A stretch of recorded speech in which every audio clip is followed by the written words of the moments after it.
जय हिंद साथियों, वंदे मातरम। स्वागत है एक बार पुनः आप सभी का स्टडी एग्जाम एकेडमी के यूट्यूब चैनल पर।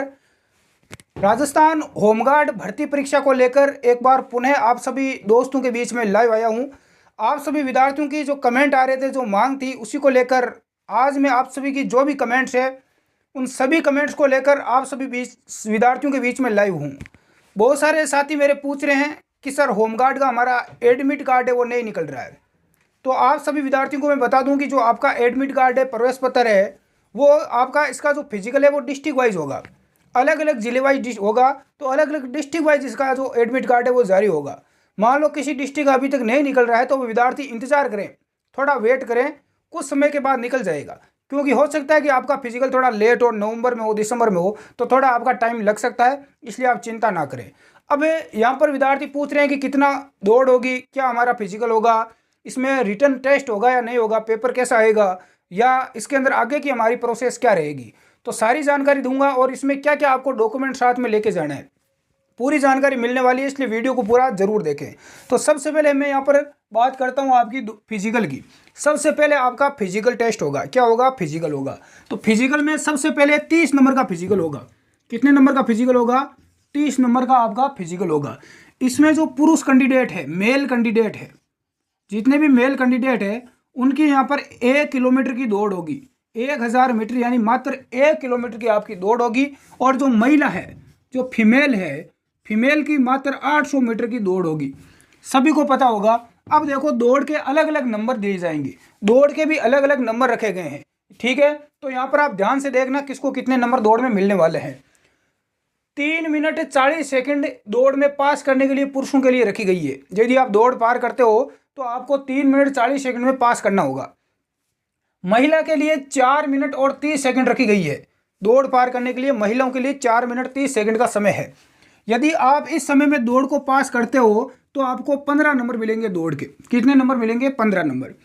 यदि पुरुष 3 मिनट 20 सेकंड में दौड़ पार करता है और महिला 3 मिनट 40 सेकंड से यदि दौड़ पार करती है तो इन दोनों को 23 नंबर मिलेंगे। कितने मिलेंगे? 23। यदि 3 मिनट 10 सेकंड में पुरुष मेल कैंडिडेट और फीमेल यदि 3 मिनट 15 सेकंड में दौड़ पार करते हैं इस समय में, तो आपको पूरे 30 नंबर दिए जाएंगे। कितने नंबर दिए जाएंगे? पूरे 30 नंबर। तो मैं आप सभी दोस्तों से यही कहना चाहूँगा, आप पूरी कोशिश करना कि फिजिकल में यानी दौड़ में पूरे 30 में से 30 आपके नंबर आए। इसलिए आप जो पुरुष है, मेल कैंडिडेट, वो 3 मिनट 10 सेकंड में दौड़ पास करने की पूरी कोशिश करना। और मुझे विश्वास है कि 1 किलोमीटर की दौड़ पार आराम से 3 मिनट में कर लोगे। महिलाएं हैं उनके लिए थोड़ा कठिन हो सकता है, लेकिन असंभव नहीं है 3 मिनट 15 सेकंड में दौड़ पार करना, ताकि आपको पूरे 30 नंबर मिले। ये तो 30 नंबर का आपका फिजिकल हो गया। अब 20 नंबर आपके और मिलने वाले हैं, यानी टोटल आपकी जो मेरिट बनेगी वो 50 नंबर की बनेगी। कितने नंबर की बनेगी? 50 नंबर की आपकी मेरिट बनेगी। तो यहाँ पर 30 नंबर फिजिकल के हो गए, तो 20 नंबर आपके बनेंगे डॉक्यूमेंट्स के। किसके जुड़ेंगे? डॉक्यूमेंट्स के। अब डॉक्यूमेंट्स आपको कौन कौन से साथ में लेके जाना है, काफ़ी महत्वपूर्ण है। यदि आपके पास डॉक्यूमेंट्स नहीं है तो आपको इस भर्ती से बाहर कर दिया जाएगा। अब कौन कौन से डॉक्यूमेंट साथ में लेके जाने हैं और किस डॉक्यूमेंट्स के आपके कितने नंबर मिलने वाले हैं, वो जानकारी मैं आपको देने वाला हूं। तो वीडियो को आगे जरूर देखें। अब यहाँ पर हम आगे बात करने वाले हैं कौन कौन से आपको डॉक्यूमेंट्स साथ में लेके जाना है, ठीक है। जो मैं डॉक्यूमेंट्स बता रहा हूँ ये आपके पास होना अनिवार्य है। अभी तक नहीं है तो आप बना लेना। 1 नंबर पर मैं 10 डॉक्यूमेंट्स आपको बताऊंगा। 1 नंबर पर आपको अपना पहचान पत्र यानी आईडी प्रूफ। आईडी प्रूफ का मतलब आप समझ गए होंगे। इसके अंदर आपका आधार कार्ड होना चाहिए। यदि आधार कार्ड है तो सबसे बेस्ट है। इसके अलावा पैन कार्ड वगैरह है, या इसके अलावा आपका ड्राइविंग लाइसेंस वगैरह है, यानी जिसके अंदर फोटो होनी चाहिए आपकी। ऐसा एक आईडी प्रूफ आपके पास होना चाहिए, जैसे आधार कार्ड मान लो, ठीक है। तो ये आपका पहचान पत्र हो गया। इसके साथ में एक मैं और नहीं देता हूँ यहाँ पर, एडमिट कार्ड। आपका जो एडमिट कार्ड निकलेगा, प्रवेश पत्र, वो एडमिट कार्ड आपके पास होना जरूरी है। नंबर 3 पर आपकी शैक्षणिक योग्यता प्रमाण पत्र। अब शैक्षणिक योग्यता का मतलब है, होमगार्ड में तो 8वीं पास के लिए वैकेंसी है। यदि आप 8वीं पास हो तो भी आपने फॉर्म भरा होगा, तो आप 8वीं की मार्कशीट लेके चले जाना। इसके अलावा यदि किसी विद्यार्थी ने 10वीं तक पढ़ाई कर रखी है, 12वीं कर रखी है, आगे ग्रेजुएशन, बीएड, कोई भी आपने डिग्री कर रखी है, तो वो आपको लेके जाना है। जितने भी आपके पास डॉक्यूमेंट्स है, आगे कंप्यूटर वगैरह कर रखा है, कोई आईटीआई वगैरह कर रखी है, तो वो सारे डॉक्यूमेंट्स आपको साथ में लेके जाना है। इसके अलावा आयु प्रमाण पत्र, आपकी आयु का प्रमाण पत्र कहाँ से बनेगा, ई-मित्र की दुकान पर जाना और वहाँ से आप बनवा लेना। जाति प्रमाण पत्र, आपका जो भी कास्ट है, जनरल वालों के बनती नहीं है, ओबीसी SC ST वाले वो जाति प्रमाण पत्र आप अपना बनवा लेना। मूल निवास प्रमाण पत्र, मूल निवास प्रमाण पत्र भी आपके पास होना चाहिए। अब कुछ विद्यार्थी पूछ रहे हैं कि सर जाति प्रमाण पत्र कितना पुराना होना चाहिए, मूल निवास आपका कितना भी पुराना है तो चलेगा, लेकिन आपकी जो जाति प्रमाण पत्र है वो आपका 6 महीने से पुराना नहीं होना चाहिए, तो आप नया बनवा लेना, ठीक है। चरित्र प्रमाण पत्र ये भी 6 महीने से ज़्यादा पुराना नहीं होना चाहिए, और चरित्र प्रमाण पत्र आपको 2 ही होना चाहिए आपके पास। कितने? 2। ये कहाँ से बनेगा, ये आप ई-मित्र की दुकान पर जाना, उसको बोलना कि हमें सरपंच वाला चरित्र प्रमाण पत्र बनवाना है, तो वो आपको प्रिंट निकाल के दे देगा, उसमें आप अपनी डिटेल भर देना, फिर आपकी सरपंच की सील लगेगी जो भी है, और वो आपको 2 ही लेके जाना है, ठीक है। दोनों ही ओरिजिनल लेके जाना है, इसमें जीरोक्स नहीं चलेगी। इसके अलावा विधवा प्रमाण पत्र, यदि कोई विधवा है या कोई तलाकशुदा है तो उसका वो प्रमाण पत्र होना चाहिए। इसके अलावा आरोग्य प्रमाण पत्र, ये कहाँ पर बनेगा, ये आपकी सरकारी हॉस्पिटल में बन जाएगा, ठीक है। इसके अलावा भूतपूर्व यदि कोई सैनिक है, रिटायर कोई आर्मी से, तो उनके लिए भूतपूर्व सैनिक का प्रमाण पत्र होना चाहिए। फोटो, आपकी 4 पासपोर्ट साइज कम से कम फोटो होना चाहिए आपके पास, 4 आपके पास पासपोर्ट साइज फोटो होना चाहिए। इसके साथ में आपके पास पेन होना ज़रूरी है। अब वहाँ पर आप कहीं पर भी जाते हो कोई भी भर्ती में, तो आपके पास पेन होना ज़रूरी है। यदि पेन नहीं है तो फिर इधर उधर मांगते फिरोगे, किसी से पता नहीं किस किस को बोलोगे, तो इससे अच्छा है कि आप खुद अपना पेन साथ में रखें। और आपका जो एडमिट कार्ड है, प्रवेश पत्र, वो भी साथ में लेके जाना है, 2 ही। एक प्रवेश पत्र ओरिजिनल निकलवा लेना, एक या फोटो कॉपी निकलवा लेना। तो ये डॉक्यूमेंट्स हैं।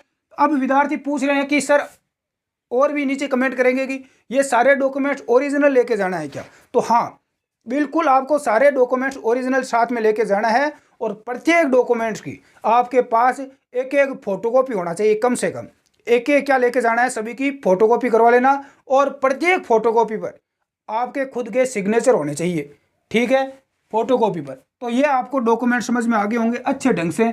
स्क्रीनशॉट ले लो यहाँ से, ताकि आपको पता रहे, या कहीं लिख लो। वैसे आपका जो एडमिट कार्ड है, प्रवेश पत्र, उसमें लिखा हुआ है कौन कौन से डॉक्यूमेंट्स है। अब यहाँ पर मेरिट कैसे बढ़ेगी और कौन कौन से डॉक्यूमेंट्स आपको पास होना चाहिए, ये तो अनिवार्य है। इसके अलावा कौन कौन से डॉक्यूमेंट्स आपके पास होंगे तो आपको यहाँ पर छूट मिलेगी, ठीक है, आपके नंबर जुड़ेंगे, तो वो भी मैं बता देता हूँ, ठीक है, कि भाई कौन से डॉक्यूमेंट्स हैं, आपको कितने नंबरों की छूट मिलेगी, उसके बारे में हम बात करेंगे। 30 नंबर का, 30 नंबर का आपका फिजिकल हो गया, कितने नंबर का हो गया, 30 नंबर का, और 20 नंबर आपके मिलेंगे डॉक्यूमेंट्स के, टोटल 50 नंबर की आपकी मेरिट बनेगी। अब मैं यहाँ पर बता दूं कि आपका टेस्ट नहीं होगा, सिर्फ आपका फिजिकल होगा और आपके डॉक्यूमेंट्स चेक होंगे, इसमें आपका रिटर्न है वो टेस्ट वगैरह कुछ नहीं होगा, परीक्षा नहीं होगी। अब यहाँ पर यदि किसी विद्यार्थी के पास एनसीसी कर रखी है, एनसीसी यानी नेशनल कैडेट कोर, एनसीसी यदि आपने कर रखी है, एनसीसी में 3 सर्टिफिकेट बनते हैं, एनसीसी ए, बी और सी। यदि आपके पास ए सर्टिफिकेट है तो आपको 4 नंबर मिलेंगे, यदि बी सर्टिफिकेट है तो आपको 6 नंबर मिलेंगे, सी सर्टिफिकेट है तो आपको 8 नंबर मिलेंगे। यानी एनसीसी वाला विद्यार्थी 30 नंबर यदि दौड़ में लेकर आता है तो 8 नंबर और जुड़ जाएंगे, 38 नंबर हो जाएंगे। यदि आपने आईटीआई कर रखी है या कंप्यूटर डिप्लोमा कर रखा है तो आपको यहाँ पर 3 नंबर मिल जाएंगे। कितने मिलेंगे? 3। खेल प्रमाण पत्र, यदि आप स्पोर्ट्समैन है, यदि आपके पास स्पोर्ट्स का खेल का प्रमाण पत्र है तो आपको 4 नंबर मिलेंगे। कितने मिलेंगे? 4 नंबर, आप आगे निकल जाएंगे बाकी लड़कों से।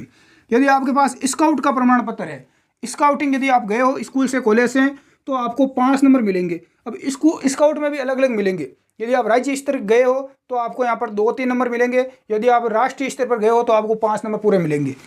इसके अलावा आपके पास यदि ड्राइविंग का लाइसेंस है, हैवी लाइसेंस वगैरह, तो आपको यहाँ पर 3 नंबर और मिलेंगे। ठीक है, तो ये आपके नंबर और ऐड होंगे। यदि आपने एनसीसी कर रखी है, आप स्पोर्ट्समैन भी है, तो आपको 12 नंबर मिल जुड़ जाएंगे दोनों के। यदि आईटीआई कंप्यूटर है तो आपके 3 नंबर इसमें और ऐड हो जाएंगे। तो इस प्रकार से आपके ये टोटल नंबर ऐड होकर 50 नंबर की आपकी मेरिट बनेगी और इसमें टेस्ट वगैरह नहीं होगा। तो ये पूरी प्रोसेस है, प्रक्रिया है। मैंने बता दिए कौन कौन से आपको डॉक्यूमेंट चाहिए, क्या क्या इसके अंदर अनिवार्य है। आपको कोई डाउट नहीं रहा होगा होमगार्ड भर्ती से रिलेटेड। अब यहाँ पर एक बहुत बड़ा डाउट है कि सर इसमें सैलरी कितनी मिलेगी, ये गवर्नमेंट जॉब है या स्थायी जॉब है या अस्थायी जॉब है। तो ये मैं बता दूं आपको, ये एक गवर्नमेंट जॉब ही है, ठीक है। और आपको इसके अंदर जो सैलरी है वो बहुत ही अच्छी सैलरी मिलती है। ऐसा नहीं है कि सैलरी अच्छी नहीं मिलती है। यहाँ पर मैं बता दूं आपको कितनी सैलरी मिलती है। इसके अंदर आपकी एक तो परमानेंट ड्यूटी नहीं रहती है, जैसे पुलिस कांस्टेबल वगैरह की परमानेंट ड्यूटी रहती है, लेकिन इसमें क्या नहीं रहती, परमानेंट आपकी ड्यूटी नहीं रहती। जैसे इसके अंदर आपकी 1 दिन ड्यूटी लगेगी तो 1 दिन ड्यूटी का आपको लगभग 692 ऐसा कुछ आपको सैलरी मिलती है। 692 एक दिन की आपको सैलरी मिल जाती है 8 घंटे ड्यूटी की। अब मान लो महीने में आपकी ड्यूटी वो निर्भर है कि 20 दिन लगती है या 30 दिन लगती है। यदि 30 दिन पूरी लगेगी तो आप इसको गुणा कर लो, यानी कि 7 21, 21,000 आपकी सैलरी आ जाएगी। यदि आपकी 20 दिन ड्यूटी लगती है तो आपकी यहाँ पर सैलरी है वो 20 दिन की आएगी। तो इस प्रकार से जितने दिन आपको ड्यूटी लगेगी उतनी आपको सैलरी मिलेगी। जॉब गवर्नमेंट है लेकिन यहाँ पर इसकी ड्यूटी है वो यहाँ पर फिक्स नहीं है कितने दिन आपकी ड्यूटी लगती है। तो आप यहाँ पर समझ गए होंगे। अब यहाँ पर बहुत सारे विद्यार्थियों को कोई डाउट नहीं रहा होगा और बहुत सारे डाउट रहा भी होगा, तो आप नीचे कमेंट बॉक्स में मुझे पूछ सकते हैं यदि आपको कोई डाउट रहा है होमगार्ड भर्ती से रिलेटेड। कुछ विद्यार्थी सोच रहे हैं कि सर ये जॉब करें या ना करें। अभी मैं बता दूं, यदि आप पूर्णतः बेरोजगार हो कि भाई कोई काम धंधा नहीं है, घर पर ऐसे ही बैठे गाँव के अंदर ऐसे ही घूम रहे हैं, इधर उधर कुत्तों के पीछे पत्थर फेंक रहे हैं, तो ऐसे ही बैठे हो तो आप इस भर्ती को ज्वाइन जरूर करें। आपके पास यदि होमगार्ड का अनुभव हो जाएगा 2-3 साल का, तो मान लो आगे कोई राजस्थान पुलिस कांस्टेबल की भर्ती आएगी तो आपको उसमें छूट मिलेगी नंबरों की, ठीक है, उसमें आपको 5 नंबर की या 10 नंबर की छूट मिल जाएगी। तो आप इसे जरूर ज्वाइन करें यदि आप फ्री हो। यदि आप किसी गवर्नमेंट जॉब की तैयारी कर रहे हो या कोई दूसरा काम कर रहे हो तो फिर आप इसे ज्वाइन ना करें। आपको लगता है कि मेरा कहीं और सिलेक्शन हो जाएगा, अच्छी जॉब लग जाएगी, तो फिर आप इसको ज्वाइन करके अपना समय खराब ना करें। हाँ, इसके साथ में आप तैयारी भी कर सकते हो इसको ज्वाइन करके। इसमें क्योंकि डेली ड्यूटी रहेगी नहीं, कभी कभार ड्यूटी लगेगी, तो आप इसके साथ में ड्यूटी भी कर लोगे और इसके साथ में आप अपना दूसरा काम भी साथ में कर सकते हैं, यानी तैयारी भी कर सकते हैं। तो आपकी मर्जी, आप क्या करना चाहते हो कमेंट बॉक्स में ज़रूर बताएं। हमारा टेलीग्राम ग्रुप ज्वाइन कर लें, वहाँ पर आपको इससे रिलेटेड जानकारी मिलती रहेगी। धन्यवाद साथियों, जय हिंद, जय भारत।